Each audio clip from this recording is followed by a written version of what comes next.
Welcome to வேலுரம்மா. எண்ணெய் தேங்காய் எண்ணெய் ஊற்றிட்டு பட்டை லவங்கம் ஏலக்காய் சீரகம் பெருஞ்சீரகத்தை போட்டு வெங்காயம் கண்ணாடி பதம் வர வரைக்கும் வதக்கிட்டு இஞ்சி பூண்டு பச்சை மிளகாய் போட்டு நல்லா நொறுக்கி அதையும் போட்டு கிளறி எடுத்துடலாம். இதில் காரத்துக்கு நான் மிளகாத்தூள் போட போகிறதில்ல. இந்த தேவையான அளவுக்கு பச்சை மிளகாய் போட்டுக்க வேண்டியதான்.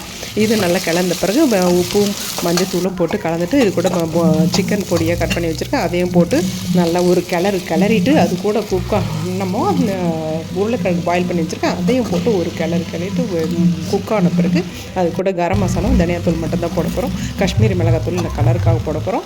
அதுக்கப்புறம் ஒரு 3 குட்டி தக்காளியை கட் பண்ணி அதையும் போட்டு நல்லா அந்த தக்காளி வாட்டி வதக்கி எடுத்துட்டு அதுக்கப்புறம் தேங்காயும் மிளகும் போட்டு அரைச்சி அதையும் ஊற்றிட்டு நல்லா குக் ஆன பிறகு ஒரு கொதி வந்த பிறகு நம்ம ஒரு பீஸ் பட்டர் கொத்தமல்லி மிளகுத்தூள் போட்டு இறக்கி வச்சு சாப்பிட்டு பாருங்களே. சூப்பர்.